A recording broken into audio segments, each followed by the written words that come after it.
warahmatullahi wabarakatuh. Waalaikumsalam warahmatullahi wabarakatuh. Selamat pagi teman-teman semuanya. Pagi. Oke, perkenalkan dulu ya sebelumnya. Perkenalkan nama saya Zahri Fadli. Kalian bisa panggil kakak, abang ataupun bapak boleh juga. Oke, mungkin saya selaku instruktur kalian dalam kelas desain kita kali ini akan menjelaskan tentang tata letak halaman sesuai dengan format waktu yang sudah dipersiapkan. Sebelum kita masuk ke pembelajarannya, alangkah baiknya kita perkenalan diri dulu supaya kita diskusi secara lancar dan juga kita dapat memahami materi apa yang saya sampaikan. Boleh saya perkenalkan dulu dari sini, siapa namanya? Perkenalkan saya Dr. Fauzi, bisa dipanggil Uji. Selanjutnya. Perkenalkan nama saya Amira Satika, bisa dipanggil Meka. Perkenalkan nama saya Nisa Sajila, biasa dipanggil Bila. Perkenalkan nama saya Sumendi, dipanggil Bila. Perkenalkan nama saya Kristiana, dipanggil Kristi. Oke. Terima kasih teman-teman telah memperkenalkan dirinya masing-masing. Oke, sebelum kita masuk ke materi kita pada hari ini, alangkah baiknya kita berdoa mengerahkan kepada masing-masing. Berdoa dan nanti saya persilakan.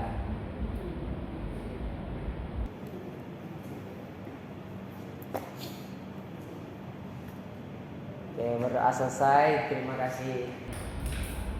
Sebelumnya teman-teman ada yang tahu nggak apa itu tata letak halaman? Ada yang pernah dengar itu tata letak halaman itu apa? Atau format-format dalam desain itu apa? Ada yang pernah tahu nggak? Nah, kalau boleh tahu menurut Majes apa itu tata letak halaman? Oh, boleh. Oke, saya menggunakan nanti kata-kata Majes. Tata letak halaman itu adalah sebuah format baku yang digunakan dalam pembuatan desain, mau itu majalah, komik, lukisan ataupun hal semacam poster, banner, itu tata letak halaman. Oke, format baku yang digunakan itu ada 4. Yang pertama ada tampilan simetris, memastikan setiap komponen halaman diatur sesuai simetris agar tidak rapi dan seimbang. Kenapa saya tulis di sini? Karena desain yang bagus menurut perspektif itu kan beda-beda ya. Tapi kalau kita melihat sebuah desain yang rapi, simetris, sejajar, imbang kiri kanannya, pasti menurut kita itu bagus dan juga kita mudah memahami apa arti dalam desain tersebut. Oke, yang kedua, ukuran huruf yang konsisten. Jangan menggunakan huruf itu terlalu jauh bedanya antara besar kali, kecil kali. Contohnya tuh kayak biasa kita lihat di poster-poster, kan nggak semuanya itu berbeda jauh antara tulisan satu dan tulisan lainnya, atau yang bisa kita lihat di visi-visi itu kan, dan nggak terlalu timpang kali itu atau tidak terlalu beda jauh antara satu judul sama paragrafnya. Oke, lanjut yang ketiga, warna yang sesuai. Kenapa saya tulis warna yang sesuai? Karena beberapa elemen warna yang kita ketahui itu ada elemen panas dan elemen dingin. Apa teman-teman ada yang tahu apa itu warna elemen panas dan warna elemen dingin?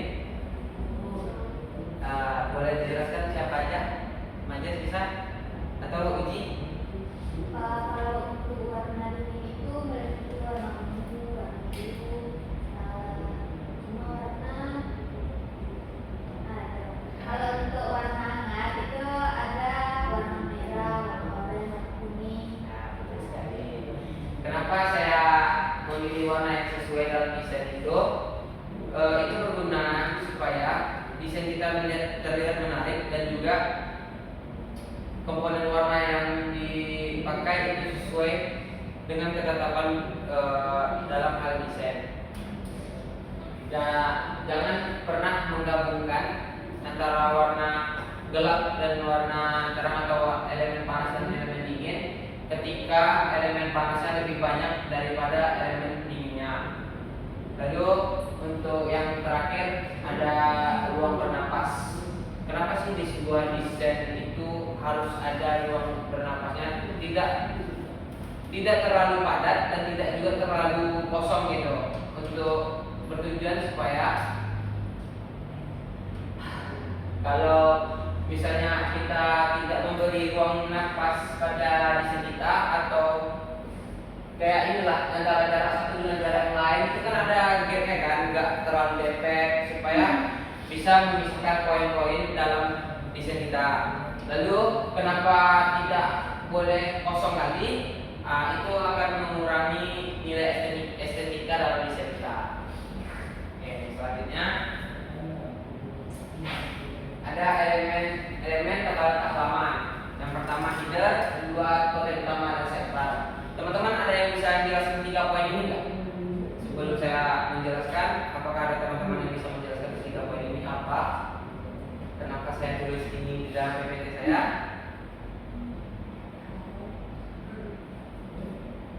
Oke, baiklah kalau begitu.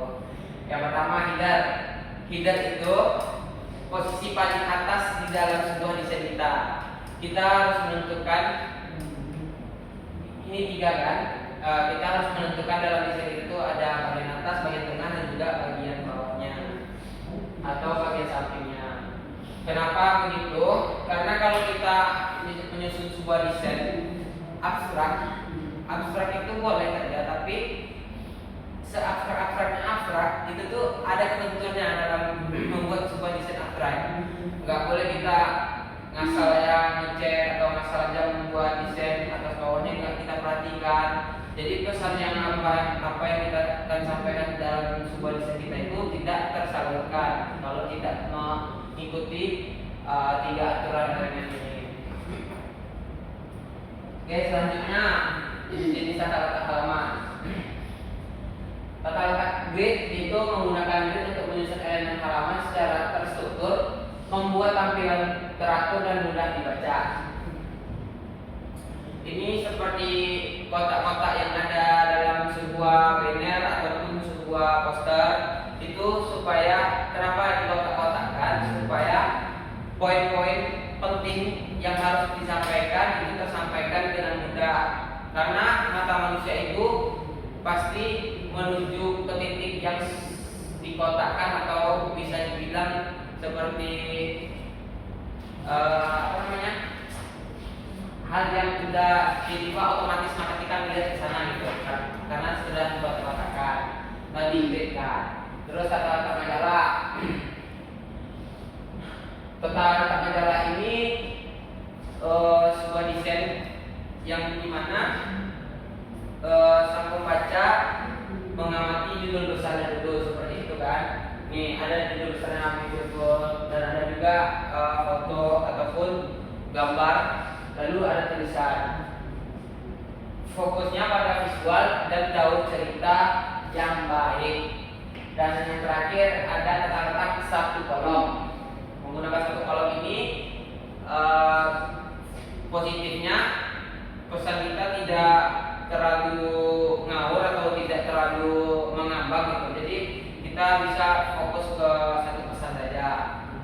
Tapi negatifnya apa yang disampaikan tidak semua orang bisa memahami secara langsung gitu. Oke, lanjut. Ada 4 cara memilih tata letak yang tepat. Yang pertama itu apa tujuan presentasinya, yang kedua ada jenis kontennya, yang ketiga target audiensnya atau target konsumen kita nanti, dan yang keempat ada konsistensi desain. Yang pertama itu desain presentasi atau saya salah ngomong. Yang pertama itu ada tujuan presentasi atau tujuan dari sebuah desain tersebut. Kebanyakan desain dibuat itu berdasarkan dengan imajinasi sang pembuat desainnya. Tapi karena kita di sebuah perusahaan, kita membutuhkan desain untuk pengembangan ataupun pemasaran dalam perusahaan kita. Jadi pastikan dulu tujuan awal kita membuat desain itu apa, supaya kita dapat menyusun struktur-struktur yang sudah saya jelaskan sebelumnya, sehingga tujuan itu dapat tersampai kepada konsumen. Yang kedua, jenis-jenis kontennya. Jenis-jenis konten dalam desain itu kan seperti yang teman-teman ketahui, ada beberapa kayak majalah, poster, banner, ada digital design dan hal semacamnya lagi. Kenapa saya memilih jenis konten? Supaya poin pertama itu tidak melenceng. Misalnya gini, target kita pemasaran sebuah produk. Kalau kita pasarkan lewat dengan konten-konten seperti satu baris atau apa, itu pesan kita tidak akan tersampaikan secara maksimal. Yang ketiga, target audiens atau target konsumen kita. Kita harus perhatikan target kita ini orangnya seperti apa, atau anak-anak kah, remaja kah, dewasa kah. Kita harus sesuaikan desain kita dengan target kita. Misalnya gini, anak-anak, kita harus lebih buat desain kita itu yang lebih berwarna, lebih ke poin-poin intinya apa, tujuan utama kita membuat desain tersebut. Terus kalau misalnya orang dewasa, nggak harus terang benderang, nggak berwarna, tapi pesan yang disampaikan itu dalam tulisan. Seperti contohnya kayak logo-logo yang udah terkenal lah, kayak KFC, McD, pasti orang-orang dewasa udah ingat gitu kan. Kalau misal kita lihat logo itu, oh ini logo restoran, logo apa, logo bengkel gitu kan. Yang terakhir ada konsistensi desain. Konsistensi atau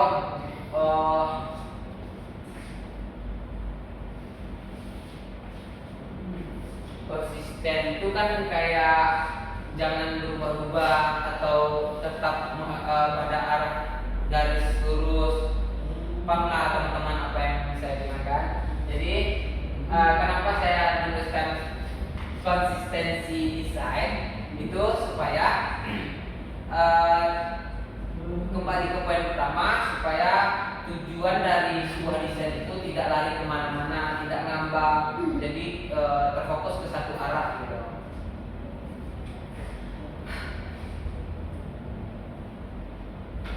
Oke, selanjutnya ada tentang contoh tata letak halaman yang baik dan buruk. Yang pertama itu ada tata letak halaman yang baik. Menurut kalian bagaimana sih sebuah desain yang bagus menurut kalian itu bagaimana? Bisa kalian contohkan atau bisa kalian jabarkan desain apa yang menarik menurut kalian? Uji gimana nih? Desain apa yang menurut Uji itu oh ini bagus loh, ini pesannya tersampaikan loh, itu bagaimana? Terus lain gimana Mas? Terus jelas dari baca, terus warnanya tidak bentuk itu ya, tidak norak, tersampaikan. Betul sekali apa yang dibilang Mas. Tapi saya tambahkan untuk desain atau tata letak halaman yang baik itu kayak tadi tujuannya apa, kita jabarkan di dalam desain kita seperti poin-poin penting apa yang akan kita sampaikan di dalam sebuah desain kita. Lalu yang kedua tadi warna. Masalah warna ini kenapa tidak boleh dibentrokkan atau boleh-boleh saja, tapi ada hal yang penting harus diperhatikan, itu warna yang dominan itu adalah warna gelap ataupun elemen dingin. Kenapa saya bilang harus warna dingin yang dominan? Itu supaya tidak kelihatan norak desainnya gitu. Lalu tata halaman yang buruk itu terlalu padat informasi, semuanya dijabarkan dalam satu desain dan ada tidak terstruktur. Terus kenapa situ saya katakan tidak terstruktur? Karena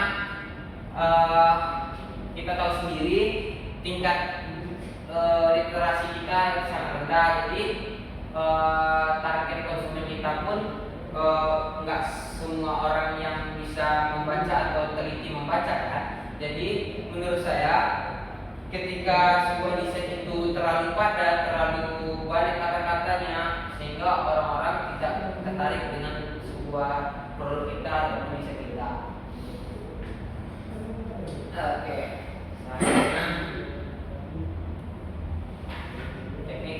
dengan tata letak halaman. Sebenarnya ada beberapa tahap lagi, cuman di sini saya pilih cuma 3. Yang pertama rencanakan dulu, yang kedua prioritas konten, yang ketiga eksperimen atau evaluasi. Sama halnya ketika kita melakukan aktivitas, kita pasti punya niatan dulu kan, apa niatan kita, apa tujuan kita pada hari ini. Lalu kita prioritaskan konten-konten apa sih yang harusnya kita lakukan dulu, apa yang kegiatan apa yang kita dahulukan terlebih dahulu, kepentingan mana antara kegiatan A atau kegiatan B. Lalu eksperimen atau evaluasi dan juga evaluasi. Eksperimen ini kita bisa berikan atau kita coba kirim ke teman gitu kan, bertanyakan apakah kamu melihat desain ini menarik atau tidak. Lalu ketika mereka bilang oh ini tidak menarik, bisa kita evaluasi atau kita ubah menjadi lebih baik lagi.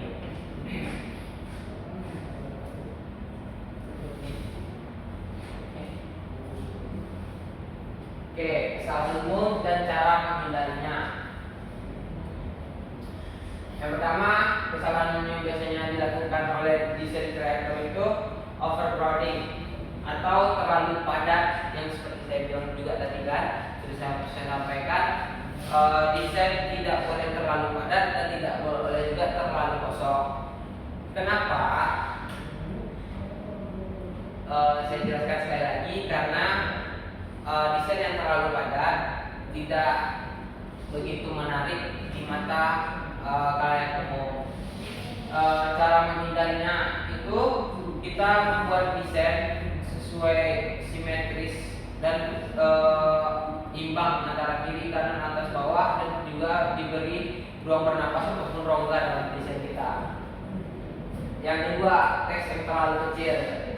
Nah, ini tergantung konten apa yang akan kita desain, tapi sebaiknya dalam setiap format konten itu kan ada misalnya 4x3 atau 1x1 meter. Nah, kita perhatikan dalam jarak.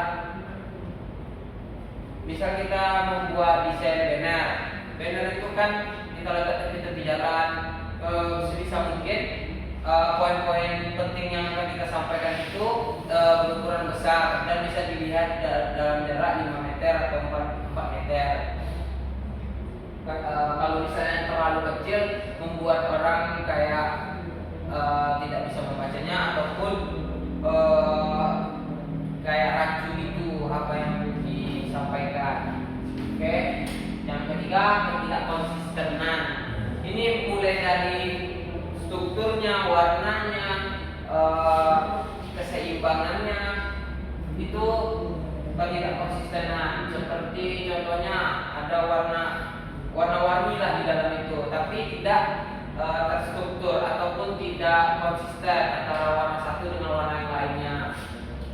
Untuk menghindarinya, coba kalian lebih mempelajari tentang palet warna. Itu bisa warna-warna apa saja yang bisa digabungkan, warna-warna apa saja yang tidak bisa digabungkan.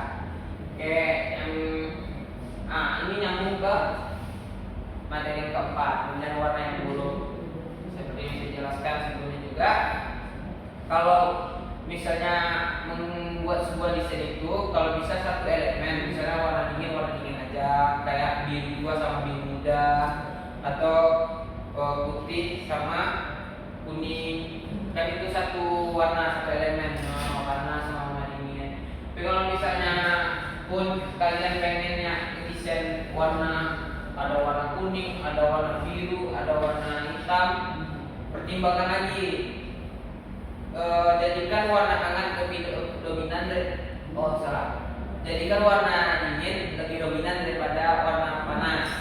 Karena kita bisa membuat warna panas sebagai bayangan ataupun sebagai titik poin tujuan utama desain kita. Oke, dari sekian banyak penjabaran saya, apakah ada pertanyaan sampai di sini? Boleh, silakan Mas, apa yang ingin Anda tanyakan?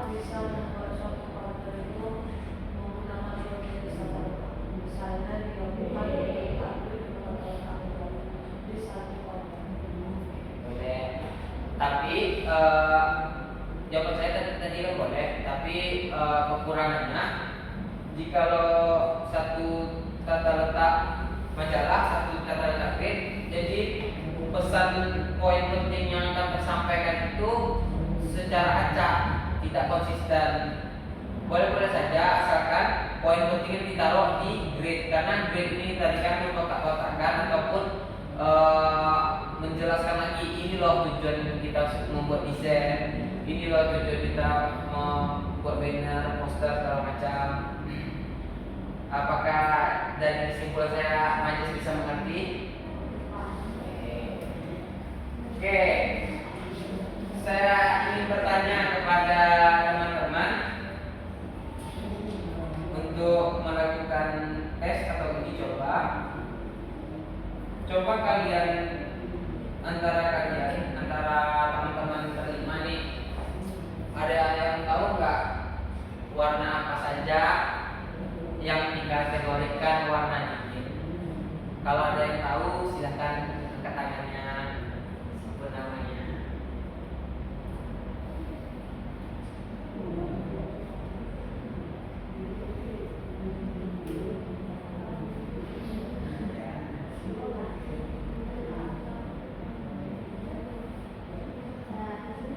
Oke, boleh silakan. Kalau untuk warna dingin itu tadi ada warna biru, birunya itu bisa diulangi, biru kayak biru, warna ungu, warna lilat, warna lavender. Oke.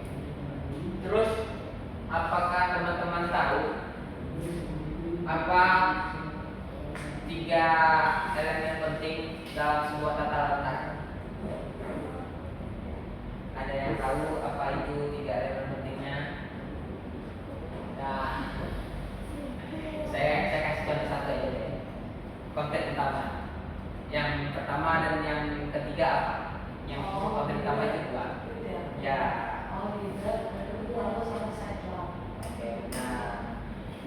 Oke, untuk kesimpulan pada hari ini dapat kita simpulkan beberapa hal yang harus kalian perhatikan dalam membuat sebuah desain. Yang pertama itu memberi napas atau memberi rongga dalam desain, tidak terlalu padat, itu termasuk satu kategori. Dan yang kedua itu menyesuaikan warna dengan mempertimbangkan palet warnanya. Lalu ada terstruktur, ada juga organisir, bagus Majes. Lalu ada konsistensi dalam memilih, entah itu tata letaknya, entah itu warnanya, atau susunan-susunan dalam sebuah desain. Lalu yang terakhir, mungkin apa tujuan awal sebuah desain kita itu tidak ingin disampaikan secara gamblang atau secara langsung. Boleh tersirat, tapi jangan terlalu rumit bahasanya. Kita lihat dulu siapa target pasar kita, siapa konsumen kita. Oke, saya rasa untuk kelas kita pada hari ini sudah cukup. Saya ucapkan mohon maaf bila ada kekurangan. Akhir kata, selamat pagi semuanya. Pagi, Pak. Assalamualaikum warahmatullahi wabarakatuh. Waalaikumsalam.